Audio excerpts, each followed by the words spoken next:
Kemudian Sultan Murad Khan memberinya sekarung koin emas dan berkata, "Ini orang yang menakutkan. Dia sanggup melakukan apa yang ia inginkan. Tidak baik mempertahankan orang seperti ini." Assalamualaikum warahmatullahi wabarakatuh. Kembali lagi di channel aku Fahruki Uki. Nah, di video kali ini aku ada segmen baru namanya Cerita di Turki. Nah, di episode kali ini kisah dari Hezarfen Ahmad Çelebi adalah kisah pertama yang bakal kita share ke kalian.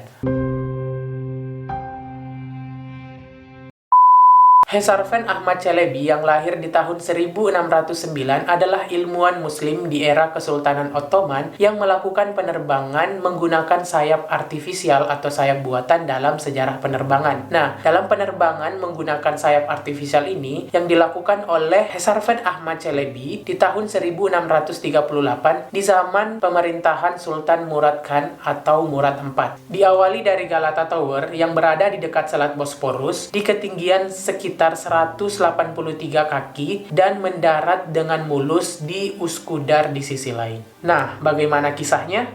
Skui. Nah, pada abad ke-17, sekitar tahun 1630 sampai dengan 1632, sejarahnya selalu dimuat dalam tulisan atau karya tulis dari Evliya Çelebi yang mengisahkan bahwa dia selalu melakukan riset dan eksperimen di rumahnya. Selain itu, dia juga selalu terinspirasi dari ilmuwan atau tokoh penting lainnya seperti Leonardo da Vinci, Ismail Jeffery, dan lain-lain. Pemikiran dan karya dari Ahmad Çelebi ini dia produksikan dalam bentuk alat transportasi udara dengan model sederhana. Karya dan pembelajarannya membuahkan hasil besar. Untuk mendukung karya tersebut, dia selalu memperhatikan cara burung berterbangan dan hal itu sangat membantu pada pengukuran ketahanan sayap buatan yang akan dia buat. Hingga sebelum dia melakukan penerbangan pertamanya, dia selalu melakukan percobaan di Istanbul beberapa kali hingga berhasil menerbangkan dirinya dari Istanbul melewati Selat Bosporus hingga ke Üsküdar.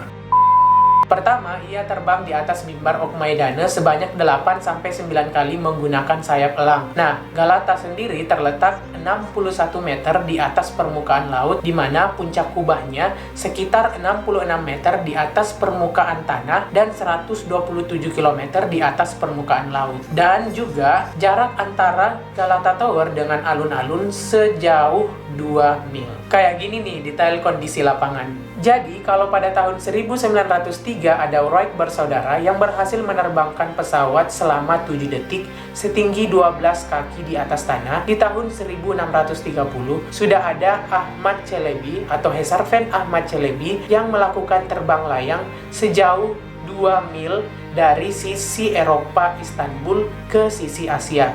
Nah, ini merupakan penerbangan pertama antar benua yang pernah ada. Bener banget. Kemudian Sultan Murad Khan atau Murad IV menyaksikan dari rumah Sinan Pasha di Sarayburnu. Hezarfen Ahmad Çelebi terbang diawali dari Galata Tower dengan ketinggian 183 kaki melewati Selat Bosporus dan mendarat sukses di Üsküdar dengan bantuan angin baratai.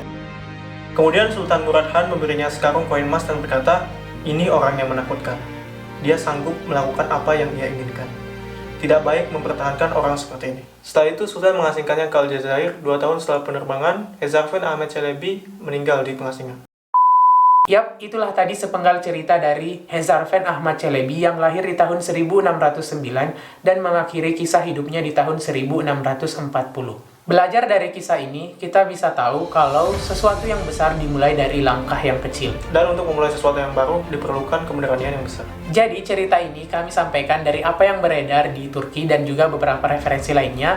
Jika teman-teman memiliki referensi lain dari sejarah penerbangan Hezarfen Ahmad Çelebi, silahkan tulis di kolom komentar dan silahkan berdiskusi, karena kami hanya sebagai pemantik untuk membuka wawasan bagaimana sejarah dari kisah Hezarfen Ahmad Çelebi. Jangan lupa like, komen, dan subscribe kalau kalian tertarik dengan kisah-kisah ataupun sejarah dari Turki, yang dimana biasanya website ataupun buku-buku yang kalian dapatkan di internet berbahasa Turki. Kalian boleh mulai belajar dasar-dasar dari bahasa Turki yang ada di channel Safik. Silahkan, Fik. Channelnya Syafiq Rahman. Ya, itu nama aku sendiri, dan kalian boleh banget subscribe untuk belajar bahasa Turki dari dasar sampai bisa. Sampai jumpa dan salam cerita.